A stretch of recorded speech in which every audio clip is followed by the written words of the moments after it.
दिशा में क्या होता है, प्रॉपर्टी टिल्ट हो जाती है। ओके, उस वजह से आपके जो मेन डायरेक्शन है ना, वो आपके कॉर्नर में चले जाते हैं और कॉर्नर के डायरेक्शन जो है वो मेन दिशा पे आ जाते हैं। ओके, सो अब हमें 95% केसेस में आने वाली है विदिशा प्रॉपर्टी ही वास्तु करने के लिए। ओके, सो नाउ हमें समझना पड़ता है कि विदिशा प्रॉपर्टी कितनी डिग्री तक घूमी हुई है। ओके, उससे डिपेंड करता है कि प्रॉब्लम क्या है।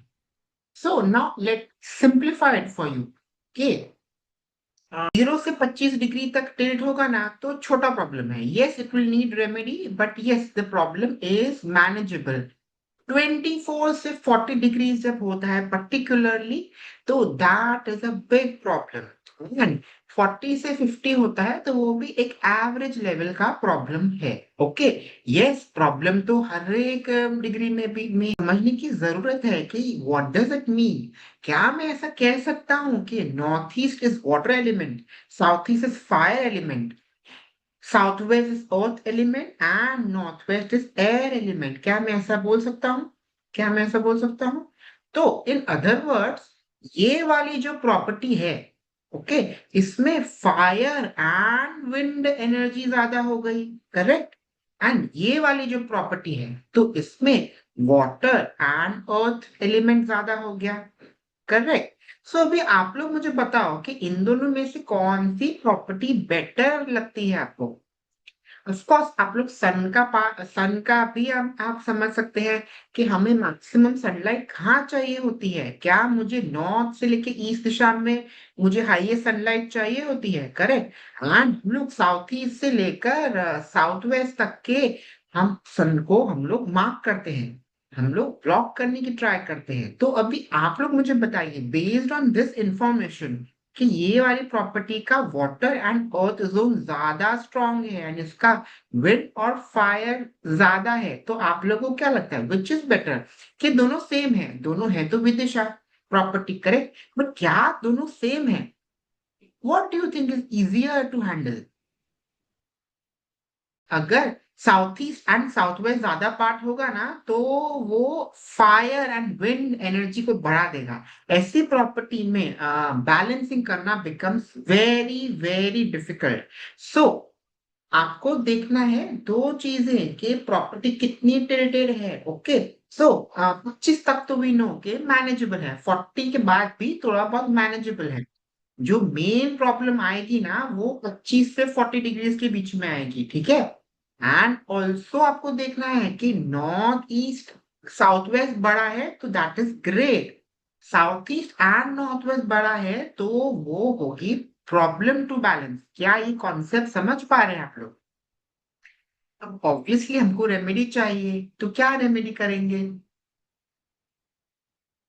तो अब आप देख रहे हो कि रेमेडी चांदी का सिक्का इस वेट के प्रोपोर्शन में हो, मतलब जो हम नॉर्थ ईस्ट का सिक्का बनाएंगे वो 5 ग्राम का होगा, ईस्ट का होगा 7.5, साउथ ईस्ट के जो होगा वो 10, और इसी तरह से आप देखेंगे तो सबसे हाईएस्ट साउथ वेस्ट में है, वापस हम लोग नॉर्थ की तरफ जाते हुए लोडिंग, बेसिकली ये जो लोडिंग का कॉन्सेप्ट है वो हम लोग सेट करने की ट्राई करते हैं। तो बस खाली इतना करना होता है। अगर पर्टिकुलरली कोई प्लॉट का आप लोग ट्रीटमेंट कर रहे हैं और आप देख रहे हैं कि ये 0 से लेके 25 और 40 से लेके 50 डिग्री के बीच में टिल्ट है, तो this method works very well. आप डेफिनेटली इस मेथड को यूज कर सकते हैं। एंड दिस इसको कैसे यूज करते हैं हम लोग? लैंड होगा तो आपको मिनिमम 2 फीट का गड्ढा, या आप चाहें तो 6 फीट का गड्ढा भी कर सकते हैं, और इसके अंदर थोड़ा सा चावल एंड ये जो सिक्का है हमारा हम उसको रख सकते हैं। This will work even better अगर हम रत्न अध्याय भी साथ में करते हैं। ओके, रत्न अध्याय भी रिमेम्बर कि प्लॉट होता है तो पिशाच भूमि में करते हैं एंड बिल्टअप होता है तो हम लोग देवभूमि में करते हैं। ओके, जिनको ये कंसेप्ट नहीं पता रत्ना रत्ना अध्याय का, वो वाली क्लास का आप लोग रिपीटेशन देख लेना, so the things will be clear. क्या ये हम फ्लैट में कर सकते हैं? यस एब्सोल्युटली, हम फ्लैट में भी कर सकते हैं। फ्लैट में हम लोग 2 इंच का गड्ढा करेंगे। ओके, सो बस इसको हम लोग आठों दिशा में हम लोग ये लोडिंग के हिसाब से चांदी को डाल देंगे, तो ये जो इसका जो सर्किट थोड़ा सा हिल गया है वो इसको ठीक कर देता है। ओके, बट ऑफ कोर्स ये कारगर रहेगा जब आपकी प्रॉपर्टी ये वाले फॉर्मेट में हो जिसका north east and south west बड़ा होगा, तो then this method will be great. जो दूसरे टाइप का विदिशा प्रॉपर्टी है वो थोड़ा सा डिफिकल्ट टू हैंडल है। ओके, तो डिफिकल्ट टू हैंडल है but it is not impossible to handle. तो नाउ लेट अस डिस्कस कि हम लोग उसमें क्या रेमेडीज कर सकते हैं। ओके, अब now why is it difficult to handle, because अब इस प्रॉपर्टी में फायर एंड विंड की एनर्जी ज्यादा है, ठीक है, एंड वाटर एंड अर्थ की एनर्जी कम हो गई है। क्यों ऐसा हो गया है? बिकॉज बेसिकली 9 छोटे छोटे गड्ढे करेंगे, उसको एक चंद्रमा के आकार का सी शेप का हम लोग 9 गड्ढे करेंगे और हर एक गड्ढे में हम 9 मोती डाल देते हैं। So that is a very effective treatment. Similarly south west को हमको ज्यादा स्ट्रॉन्ग करने की जरूरत है, और साउथ वेस्ट स्ट्रॉन्ग कैसे होता है? जब उस पे बहुत सारा वेट रख दिया जाए। तो वेट कैसे रखेंगे? आप मिट्टी भरवाएंगे, पत्थर भरवाएंगे, ऊंचे ऊंचे ट्रीज होंगे।